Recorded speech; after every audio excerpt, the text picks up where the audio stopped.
it felt shameful because how could I be a pillar of health and have cancer? The treatment was destroying my life. Like, I would wake up and the whole clump of hair, and I was just like... How do you feel when that... Say the hair is there. How are you feeling when you wake up and you see that?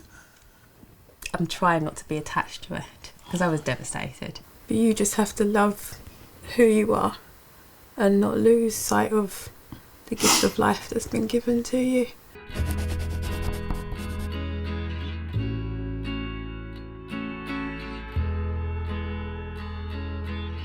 What was baby Rayen like?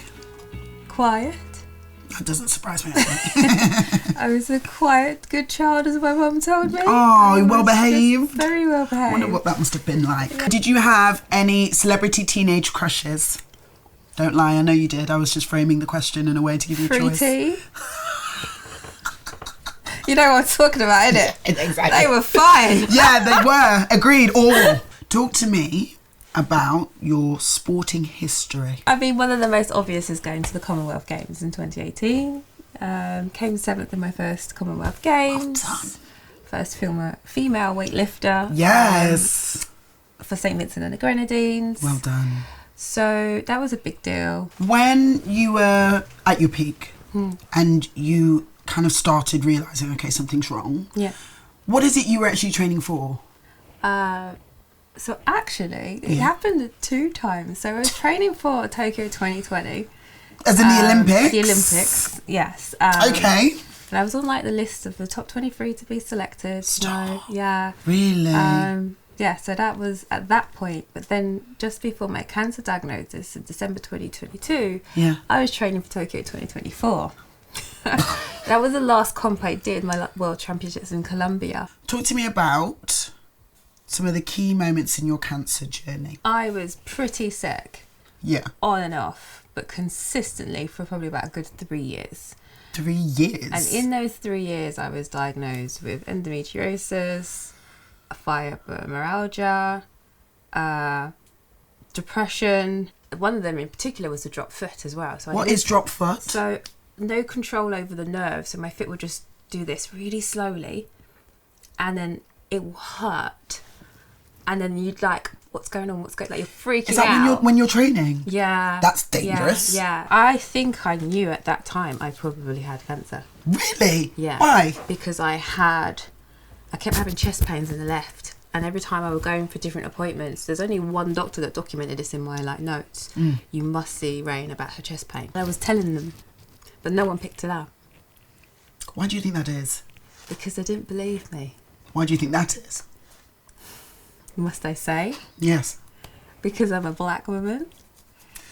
Because my voice doesn't matter. Because apparently I don't know my body well enough to tell you that something's wrong. As I wouldn't put myself in front of a doctor unless I generally feel something's wrong. Because I said, I'm an athlete. I have an arsenal of people around me to educate me about being healthy. But I know when something's wrong. Then I started to notice I was getting a bit more lumpy up top. Lumpy. So as in where your like breast glands are at the top. Normally on my cycle they're quite raised. Like you know, your breast might get a bit bigger and stuff. Yeah. But then I'd have like a lymph node. Yeah. That would protrude a bit more. Okay. But they've always done that my entire That's normal. life. So I thought well, good. fun. Yeah. Go to my GP and I say, look, I've got a lump on my chest that I'm worried about. She's like, yeah, that's definitely a lump. And then she kind of turned me on my side and she got to checked under my armpit and she's like, well, there's something there too. And I was like, there is? God, because, you know what I mean? I was obviously still training. So actually, no, I wasn't training as much at that point. But I was still very muscular. So I'm not feeling what she's feeling under the arm. She's like really digging in. So they have this fast track thing. Like, so if you say you've got a lump, they have to see you at the breast clinic within 2 weeks. Then I go in for an ultrasound. Yeah. And the ultrasound turns into a biopsy. Yeah. And I'm there a long time. The doctor, he wasn't supposed to say to me, but he's like, look, I'm not supposed to say this to you, because he was dragging me around. He got my stuff sent off straight away. Right. And he's just like, off camera, that's cancer. Was there anyone with you? Were you on your own? I was on my own. They called me back for an appointment. I think I went with my brother. Yeah, he says it's cancer and you're going to need to do chemotherapy every 3 weeks. I had to do 2 types of chemotherapy. And it's like, they're really going to like affect your body really badly. And I was like, but you know, we have really good results. And I was just like... That's a lot of information given to you in a very light way. Yeah, I was just... No. What was the feeling you felt in that moment when they gave you the diagnosis in the way they gave you it? Try and talk me through the feelings. All I thought about was my daughter. I didn't care about anything else. And then there was shame. Shame? A lot of shame. Why? It felt shameful because how could I be a pillar of health and have cancer? That doesn't make sense. So chemo? That was the treatment they said? Initially it was 2 types of chemo. One type of chemo which is called Doxatel, which I had every 3 weeks for about 2 hours. Okay. And that's horrendous. Was that the worst one? Yes, 'cause that's where I got neuropathy from. So I got toxicity, so basically an allergic reaction per se to the chemo. But I kept telling them from the first time that I was sick. You did not feel good. I did not feel good. Because chemo, you're not supposed to feel good, but then you're thinking, no, I feel worse than I should. Yeah, because I'm reading all the symptoms in the leaflet. Yeah. And I'm like, yeah, no, it's none of that. It's something else is wrong, you know? Yeah. So the things I experienced, my skin was peeling, my skin was sore. And then I had mucositis in the mouth. So that can be quite common with chemo. What is that? Which is basically where your gums, it's an infection in the gums. Right. So the inside of your gums go white. All of it? Yeah, so imagine like, you know when you bite yourself, yes, you've got a bit of an ulcer. And so exactly that white feeling is my entire mouth plus my tongue. The tongue? And the tongue. I could barely feel my fingers. Right, so you know when it's really cold, you get that numbness. Raynaud's, I get that quite a lot, and it goes like yellow. So it started there, and then it kind of goes up half my hands, and then my feet are the same, right? And then after that point, I was still working because I just got a new job. The whole time? Yeah. Okay. So I drove to work, went to a normal car park, and crashed into the barriers in the car park. I was pressing brake. I thought I was pressing brake. You thought you were pressing brake? And you would... I was not pressing That's brake. how dangerous that is. So then I didn't know that was neuropathy. The treatment was destroying my life. Oh my God. And that's supposed to be the fix. The treatment that's supposed to be the resolution is destroying your life. Do we need any more chemo? Are we done with that? No, we're done. Oh, thank you, Jesus. We're done. I am cancer free. Yeah. I'm over it. Never mind you, I'm sick of it. So we've got some photos here. Now I'm seeing the locks. I think you've probably seen that I'm a massive fan of locks. Obviously I mashed mine up with colour, but I can see yours here. Yeah. So these are the locks that we had before chemo. Yes. And these are the ones that we were growing for, was it 10 years? 10, 15 years maybe, 15 years. Yeah. Now when you started chemo or just before, did they warn you? So I had lots of questions about my hair. I can imagine. And I was determined to keep my hair. You were keep on living? Okay. I wanted to. Because I was reading and they had this thing called the cold cap therapy. Yes. Have you ever seen like one of those Avatar behind the scene hat thing? Oh my gosh, yes! Yes, the like CGI hat. The CGI, yes, so it's like a CGI hat. Yes. It's got these 2 massive kind of Hoover cords coming out.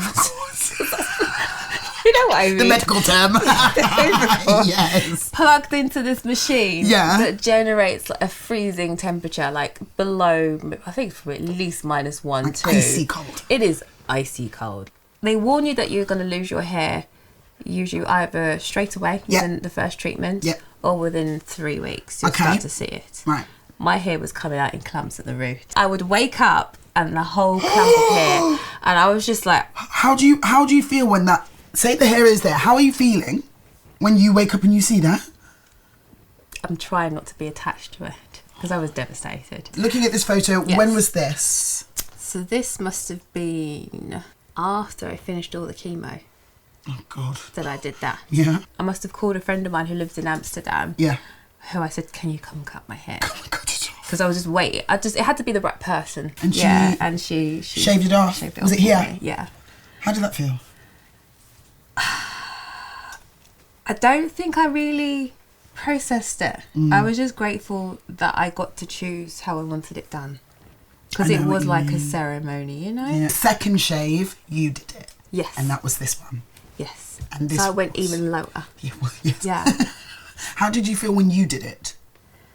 I felt good because I was just, I need to see who this is. Did you ever do the wigs? Did you go down that route? Once. One time? How was that for you? It was awful. Why was it awful? How do you keep a wig on when you've got no hair? I really couldn't understand.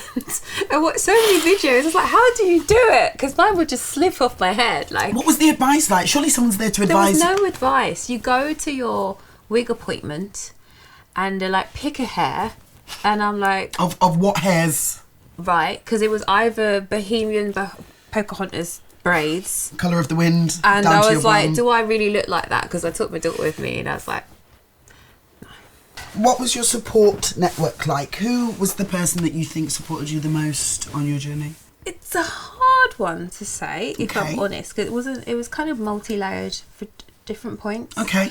But the person I took to all my appointments was my friend Hannah. All of them? Yeah, I think there's only a couple she couldn't make. Like, she made it her mission. That's impressive. To literally, yeah, she's got like kids and everything, so it was a big deal that she made the effort to come. I couldn't have done it without her because she listened to me and she was always constantly thinking, is that being heard?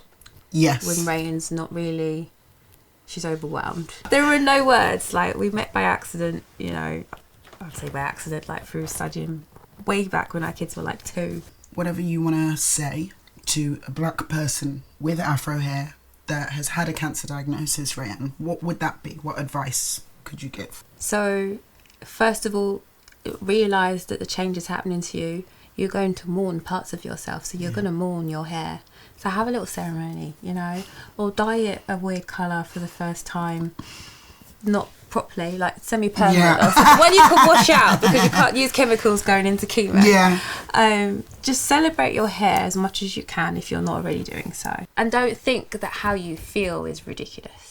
That's a very good piece of advice. Your feelings are valid about the changes that are happening to you physically. Yeah. I understand that cancer is the thing we're supposed to be afraid of, and some people make it seem like a death sentence. It's not. But, you know, all of you is involved in the journey. If you could give a piece of advice to a younger version of yourself, considering everything you've gone through thus far, that you think may help a little, what would that be? Don't lose yourself. You need to be your own champion. Be the best champion you can be. But you just have to love who you are and not lose sight of the gift of life that's been given to you. That's all that matters. Thank you. We are enough every time we wake up. I always try to tell my daughter that too. You know, whatever you show up with today is what you have today, so love it. Rayen, thank you so much. I think for black women, these kind of conversations are very important. And I just don't think they happen enough. I just don't. Having an opportunity to have this kind of like very honest dialogue where even I can sit here and feel like I'm lighter as a result is amazing. And I really hope that other women like us will take the opportunity to do the same thing. So I really appreciate you. Come here. Thank you so much. Thank you.